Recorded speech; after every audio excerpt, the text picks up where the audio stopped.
ಈ 2025ರಲ್ಲಿ ನಡೆಯುತ್ತಿರುವ ಈ ವರ್ಷದ ಮೊದಲ ದೊಡ್ಡ ಮತ್ತು ಭಯಂಕರ ಚಂದ್ರಗ್ರಹಣ.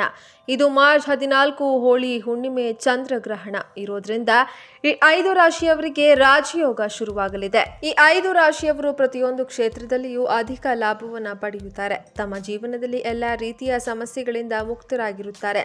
ವಿಶೇಷವಾದ ಹೋಳಿ ಹುಣ್ಣಿಮೆ ಚಂದ್ರಗ್ರಹಣದ ದಿನ 3 ನಿಂಬೆಹಣ್ಣಿನಿಂದ ಈ ಚಿಕ್ಕ ಪರಿಹಾರ ಮಾಡಿ ಹಣ ವೃದ್ಧಿಯಾಗುತ್ತೆ, ಆರೋಗ್ಯ ಕೂಡ ವೃದ್ಧಿಯಾಗುತ್ತೆ. ಮನೆಗೆ ಬಂದಿರುವಂತಹ ಕೆಟ್ಟ ದೃಷ್ಟಿ ದೋಷಗಳು, ಮಾಟ ಮಂತ್ರಗಳು ನಿವಾರಣೆಯಾಗ್ತವೆ, ಅದೃಷ್ಟ ಕೂಡಿ ಬರುತ್ತೆ. ಒಟ್ಟಾರೆಯಾಗಿ ನಿಂಬೆಹಣ್ಣಿನಿಂದ ಈ ಒಂದು ಪರಿಹಾರವನ್ನು ನೀವು ಈ ದಿನ ಮಾಡಿದ್ರೆ ಖಂಡಿತವಾಗಿ ಸ್ನೇಹಿತರೆ ನಿಮ್ಮ ಸಮಸ್ಯೆಗಳೆಲ್ಲ ಸಂಪೂರ್ಣವಾಗಿ ನಿವಾರಣೆಯಾಗ್ತವೆ. ಏನು ಮಾಡಬೇಕು ಅಂತ ನೋಡೋಣ ಬನ್ನಿ. ಅದಕ್ಕೂ ಮುಂಚೆ ನೀವಿನ್ನ ನಮ್ಮ ಚಾನಲ್ಗೆ ಸಬ್ಸ್ಕ್ರೈಬ್ ಆಗಿಲ್ಲ ಅಂದರೆ ಈ ಕೂಡಲೇ ಸಬ್ಸ್ಕ್ರೈಬ್ ಆಗಿ, ಹಾಗೆ ವಿಡಿಯೋಗೆ ಲೈಕ್ ಮಾಡಿ, ಸ್ಕಿಪ್ ಮಾಡದೆ ವಿಡಿಯೋನ ಕೊನೆವರೆಗೂ ನೋಡಿ. ವೃಷಭ ರಾಶಿ. ವೃಷಭ ರಾಶಿಯವರಿಗೆ ರಾಜಯೋಗವಿದೆ. ವೃಷಭ ರಾಶಿಯವರು ಅದೃಷ್ಟದ ಪಟ್ಟಿಯಲ್ಲಿದ್ದಾರೆ. ಹುಣ್ಣಿಮೆಯ ನಂತರ ವೃಷಭ ರಾಶಿಯವರ ಮನೆಗೆ ಅದೃಷ್ಟ ಲಕ್ಷ್ಮಿ ಪ್ರವೇಶ ಮಾಡುತ್ತಾಳೆ. ಆರೋಗ್ಯ ಸಮಸ್ಯೆ, ನಕಾರಾತ್ಮಕ ಶಕ್ತಿ ಇದ್ರೆ ಮನೆಯಲ್ಲಿ ಯಾವುದೇ ರೀತಿಯ ಏಳಿಗೆ ಕಂಡು ಬರುವುದಿಲ್ಲ. ಮನೆಯಲ್ಲಿ ಹಣ ತುಂಬಿರಲಿದೆ. ಆರ್ಥಿಕ ಜೀವನ ಅಚ್ಚರಿ ಮೂಡಿಸುವಂತೆ ಬದಲಾಗಲಿದೆ. ಇದಕ್ಕೆ ನೀವು ಕೆಲ ಪರಿಹಾರಗಳನ್ನ ಪಾಲಿಸಬೇಕು. ಆ ಸರಳ ಪರಿಹಾರಗಳನ್ನ ಕೊನೆಯಲ್ಲಿ ನೀಡಲಾಗಿದೆ. ಅದನ್ನು ಅನುಸರಿಸಿ ನಿಮ್ಮ ಮನೆ ಬಾಗಿಲಿಗೆ ಬಂದು ನಿಂತಿರುವ ಲಕ್ಷ್ಮೀದೇವಿಯನ್ನ ಮನೆಗೆ ಆಹ್ವಾನಿಸಿ. ಸಿಂಹರಾಶಿ. ಸಿಂಹರಾಶಿಯವರಿಗೆ ರಾಜಯೋಗ ಆರಂಭವಾಗಿದೆ. ವಾಹನ ಮತ್ತು ಮನೆ ಖರೀದಿ, ಉದ್ಯೋಗ ಆರಂಭಿಸುವಂತಹ ಕನಸು ನನಸಾಗಲಿದೆ. ಸಿಂಹರಾಶಿಯವರು ಎಲ್ಲ ಕ್ಷೇತ್ರದಲ್ಲಿಯೂ ಅಭಿವೃದ್ಧಿಯನ್ನ ಕಾಣುವಿರಿ. ಹುಣ್ಣಿಮೆಯ ನಂತರ ನಿಮ್ಮ ಜೀವನವೇ ಬದಲಾಗಲಿದೆ. ಮನೆ ಖರೀದಿಯ ನಿಮ್ಮ ಕನಸು ನನಸಾಗಲಿದೆ. ಹೊಸ ಉದ್ಯೋಗ ಆರಂಭಿಸಲು ಅಂದುಕೊಂಡಿದ್ದಲ್ಲಿ ಈ ಸಮಯ ಉತ್ತಮವಾಗಿದೆ. ಸಿಂಹರಾಶಿಯವರು ಮುಟ್ಟಿದ್ದೆಲ್ಲ ಚಿನ್ನವಾಗಲಿದೆ. ಆದರೆ ಇದಕ್ಕಾಗಿ ಕೆಲ ಪರಿಹಾರಗಳನ್ನು ಪಾಲಿಸಬೇಕು. ಆ ಪರಿಹಾರಗಳನ್ನು ನೀಡಲಾಗಿದೆ. ಅದನ್ನು ಅನುಸರಿಸಿ ನಿಮ್ಮ ಜೀವನದಲ್ಲಿ ಹೊಸ ಬೆಳಕು ಮೂಡಿ ಬರ್ತದೆ. ಕನ್ಯಾ ರಾಶಿ. ಕನ್ಯಾ ರಾಶಿಯವರು ರಾಜಯೋಗ ಪಟ್ಟಿಯಲ್ಲಿದ್ದಾರೆ. ಕನ್ಯಾ ರಾಶಿಯವರು ಉದ್ಯೋಗ ಸಮಸ್ಯೆಯಿಂದ ಬಳಲುತ್ತಿದ್ದರೆ, ಮದುವೆ ವಿಚಾರದಲ್ಲಿ ಸೋಲಾಗುತ್ತಿದ್ದರೆ ಈ ಸಮಸ್ಯೆ ದೂರವಾಗಲಿದೆ. ಹುಣ್ಣಿಮೆಯ ನಂತರ ಕನ್ಯಾ ರಾಶಿಯವರ ಮೇಲೆ ಲಕ್ಷ್ಮೀ ದೇವಿಯ ಆಶೀರ್ವಾದ ಸಿಗಲಿದೆ. ಹುಣ್ಣಿಮೆಯ ನಂತರ ನೀವು ಸಮಸ್ಯೆಗಳಿಂದ ಮುಕ್ತರಾಗುವಿರಿ. ಕೆಲ ಕಾರ್ಯಗಳನ್ನು ಹುಣ್ಣಿಮೆಯೆಂದು ನಿರ್ವಹಿಸಿದರೆ ಕನ್ಯಾ ರಾಶಿಯವರಿಗೆ ಎಂದೂ ಕೂಡ ಹಣದ ಸಮಸ್ಯೆ ಎದುರಾಗುವುದಿಲ್ಲ. ಕನ್ಯಾ ರಾಶಿಯವರು ನಿರ್ವಹಿಸಬೇಕಾದ ಕ್ರಮಗಳನ್ನು ನೀಡಲಾಗಿದೆ. ಮಕರ ರಾಶಿ. ಮಕರ ರಾಶಿಯವರಿಗೂ ರಾಜಯೋಗವಿದೆ. ಹುಣ್ಣಿಮೆಯ ನಂತರ ಅದೃಷ್ಟ ಲಕ್ಷ್ಮಿ ಒಲಿದು ಬರಲಿದೆ. ಮನೆಯಲ್ಲಿ ಹಣದ ಸಮಸ್ಯೆ ಇದ್ದರೆ, ನಾನಾ ಸಮಸ್ಯೆಗಳಿಂದ ನೀವು ಬಳಲುತ್ತಿದ್ದರೆ ಎಲ್ಲ ಸಮಸ್ಯೆಗಳು ದೂರವಾಗುತ್ತವೆ. ಅದೃಷ್ಟದ ಪಟ್ಟಿಯಲ್ಲಿ ಮಕರ ರಾಶಿಯವರು ಇರೋದ್ರಿಂದ ಲಕ್ಷ್ಮೀ ದೇವಿ ಎಲ್ಲ ರೀತಿಯ ಸಮಸ್ಯೆಗಳನ್ನು ದೂರ ಮಾಡುತ್ತಾಳೆ. ಜೀವನದಲ್ಲಿ ಎಲ್ಲ ರೀತಿಯ ಸಮಸ್ಯೆಗಳನ್ನು ಬಗೆಹರಿಸುತ್ತಾಳೆ. ಆದರೆ ಹುಣ್ಣಿಮೆಯಂದು ನೀವು ಕೆಲವು ಪರಿಹಾರಗಳನ್ನು ಮಾಡೋದ್ರಿಂದ ಜೀವನದುದ್ದಕ್ಕೂ ಸಮಸ್ಯೆಗಳು ನಿಮಗೆ ಎದುರಾಗೋದಿಲ್ಲ. ಆ ಪರಿಹಾರ ಕೊನೆಯಲ್ಲಿ ನೀಡಲಾಗಿದೆ. ಅದನ್ನು ತಪ್ಪದೇ ಅನುಸರಿಸಿ. ಕುಂಭರಾಶಿ. ಕುಂಭರಾಶಿಯವರು ಹುಣ್ಣಿಮೆಯ ನಂತರ ಹಣದ ಕ್ಷೇತ್ರದಲ್ಲಿ ಅಧಿಕ ಲಾಭ ಗಳಿಸ್ತಾರೆ. ಹಣದ ಸಮಸ್ಯೆ ದೂರವಾಗುತ್ತೆ. ಸಾಲದ ಸುಳಿಯಲ್ಲಿದ್ದರೆ, ಹಣದ ನಷ್ಟವಿದ್ದರೆ ಇನ್ಮುಂದೆ ಚಿಂತಿಸುವಂತಹ ಅಗತ್ಯವಿಲ್ಲ. ಕುಂಭರಾಶಿಯವರಿಗೆ ಲಕ್ಷ್ಮೀದೇವಿ ಒಲಿಯಲಿದ್ದಾಳೆ. ಈ ಹುಣ್ಣಿಮೆಯ ದಿನ ಕೆಲವು ಕ್ರಮಗಳನ್ನು ಅನುಸರಿಸಿದ್ದೆ ಲಕ್ಷ್ಮೀದೇವಿ ಒಲಿಯುವುದರಲ್ಲಿ ಅನುಮಾನವೇ ಇಲ್ಲ. ಲಕ್ಷ್ಮೀದೇವಿ ನಿಮ್ಮ ಮನೆಯನ್ನ ಪ್ರವೇಶ ಮಾಡ್ತಾಳೆ. ಹೀಗೆ ಕುಂಭರಾಶಿಯವರಿಗೆ ರಾಜಯೋಗ ಆರಂಭವಾಗಿದೆ.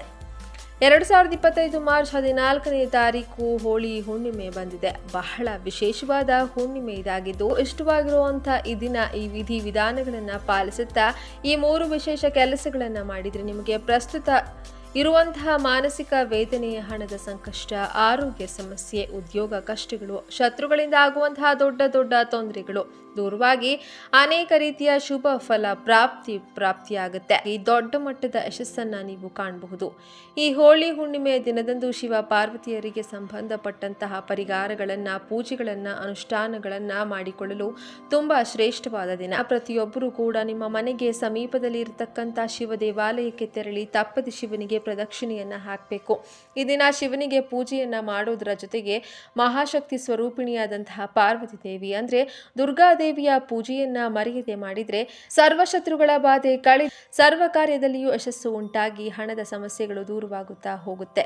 ಈ ದಿನ ಏನು ಮಾಡಬೇಕು ಅಂದ್ರೆ ಮನೆಯ ಸಮೀಪದಲ್ಲಿ ಇರತಕ್ಕಂಥ ದುರ್ಗಾ ಪರಮೇಶ್ವರಿ ಆಲಯ, ಚಾಮುಂಡೇಶ್ವರಿ ಆಲಯ, ಚೌಡೇಶ್ವರಿ, ರಾಮದೇವತೆ ಆಲಯ ಎಲ್ಲದರಲ್ಲೂ ಸರಿ ದುರ್ಗಕ್ಕೆ ಸಂಬಂಧಪಟ್ಟಂತಹ ಆಲಯಕ್ಕೆ ತೆರಳಿ ನಿಂಬೆಹಣ್ಣಿನ ದೀಪವನ್ನ ಬಣ್ಣ ಹಚ್ಚಿ ನಿಂಬೆಹಣ್ಣಿನ ಮಾಲೆಯನ್ನು ಅರ್ಪಿಸಿ 3 ನಿಂಬೆಹಣ್ಣನ್ನು ದೇವಿಯ ಪಾದದಲ್ಲಿ ಇಟ್ಟು ಮನೆಗೆ ತಂದು ಒಂದನ್ನು ಮನೆಗೆ ದೃಷ್ಟಿ ತೆಗೆದು ಒಡೆದು ಹಾಕಿ ಮತ್ತೊಂದು ನಿಂಬೆಹಣ್ಣನ್ನು ಪಾನಕ ಮಾಡಿ ಮನೆಯ ಮಂದಿಯೆಲ್ಲ ಸೇವಿಸಿ ಉಳಿದ ಮತ್ತೊಂದು ನಿಂಬೆಹಣ್ಣನ್ನು ಸಾಧ್ಯವಾದರೆ ಮನೆಯ ಹೊಸಲಿಗೆ ಕಟ್ಟು ಮಾಡಿ ಹೊಸ್ತಿಲ 2 ಭಾಗಗಳಲ್ಲಿ ಇಡಿ, ಇಲ್ಲ ಮನೆಯ ಹೊರಭಾಗ ಬಾಗಿಲಿಗೆ ಕಟ್ಟಿ. ಈ ಒಂದು ಕೆಲಸವನ್ನ ಮಾಡೋದ್ರಿಂದ ಸಕಲ ಶತ್ರು ಬಾಧೆಗಳು, ಮನೆಯಲ್ಲಿ ಕಲಹಗಳು, ಮನೆ ಯಜಮಾನನಿಗೆ ಆಗಾಗ ಉಂಟಾಗುವಂತಹ ಅನಾರೋಗ್ಯಗಳು, ಕಾರ್ಯನಷ್ಟಗಳು ಕಡಿಮೆಯಾಗಿ ಎಲ್ಲ ವಿಧದಲ್ಲಿಯೂ ಒಳಿತಾಗುತ್ತಾ ಹೋಗುತ್ತೆ.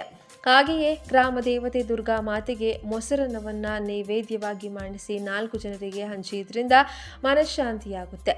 ಮನೆಯ ಸದಸ್ಯರ ಆರೋಗ್ಯ ವೃದ್ಧಿಯಾಗ್ತಾ ಹೋಗುತ್ತೆ. ಇನ್ನು ಮಹಾಶಿವನಿಗೆ ಈ ದಿನ ನಂದಿವರ್ಧನ ಪುಷ್ಪ, ಬಿಳಿಯಕ್ಕದ ಪುಷ್ಪ ಅಥವಾ ಬಿಲ್ವ ದಳವನ್ನು ತಪ್ಪದೆ ಅರ್ಪಿಸಿ ಓಂ ನಮಃ ಶಿವಾಯ ಎಂದು ಸಾಧ್ಯವಾದಷ್ಟು ಬಾರಿ ಹೇಳಿಕೊಳ್ಳಿ.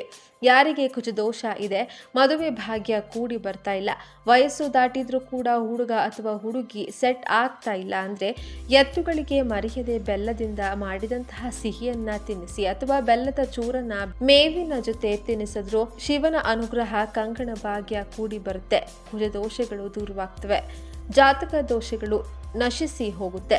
ಇನ್ನು ಪ್ರಸ್ತುತ ಕಾಲದಲ್ಲಿ ಎಲ್ಲರಿಗೂ ಇರುವಂತಹ ಅತಿ ಮುಖ್ಯ ಸಮಸ್ಯೆ ಏನು ಅಂದರೆ ಅದು ಹಣಕಾಸಿನ ಸಮಸ್ಯೆ. ಎರಡನೆಯದು ಶತ್ರುಗಳ ಬಾಧೆ. ಈ 2 ಪ್ರಮುಖ ಸಮಸ್ಯೆಗಳು ಈ ಹುಣ್ಣಿಮೆ ಶಕ್ತಿಯಿಂದ ದೂರವಾಗಲು ದೇವಿಯ ಆರಾಧನೆಯನ್ನ ಮಾಡಿಕೊಳ್ಬೇಕು.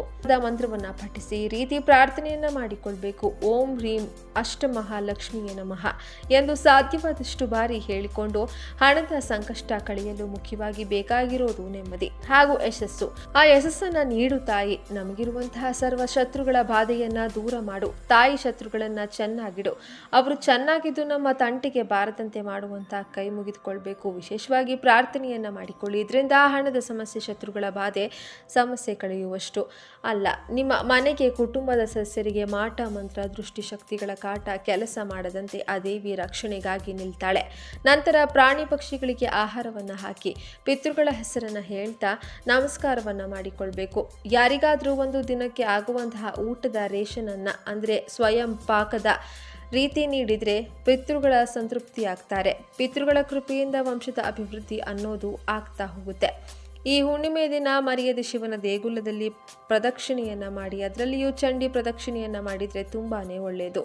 ಹಾಗೆಯೇ ಈ ಒಂದು ಹುಣ್ಣಿಮೆಯ ಮತ್ತೊಂದು ಪ್ರತ್ಯೇಕತೆ ಏನಂದ್ರೆ, ನವಗ್ರಹಗಳಲ್ಲಿ ಚಂದ್ರನಿಗೆ ಒಮ್ಮೆ ಚರ್ಮದ ಸಮಸ್ಯೆ ಬಂದಾಗ, ಆರೋಗ್ಯದ ಸಮಸ್ಯೆ ಬಂದಾಗ ಮಹಾಶಿವನಿಗೆ ಈ ಹುಣ್ಣಿಮೆ ದಿನ ಗೋವಿನ ಹಾಲು ಹಾಗೂ ಮೊಸರಿನಿಂದ ಅಭಿಷೇಕವನ್ನು ಮಾಡಿ ಅನಾರೋಗ್ಯ ಸಮಸ್ಯೆಯಿಂದ ಮುಕ್ತಿ ಪಡೆದಿದ್ದನಂತೆ. ಆದ್ದರಿಂದ ಈ ಒಂದು ಹುಣ್ಣಿಮೆ ದಿನ ಯಾವ ಶಿವಲಿಂಗವಾದರೂ ಸರಿ ಹಾಲು ಹಾಗೂ ಮೊಸರಿನಿಂದ ಅಭಿಷೇಕವನ್ನು ಮಾಡಿದರೆ ದೀರ್ಘಕಾಲದ ಅನಾರೋಗ್ಯದ ಸಮಸ್ಯೆಯಿಂದ ಮುಕ್ತಿ ಹೊಂದಬಹುದು.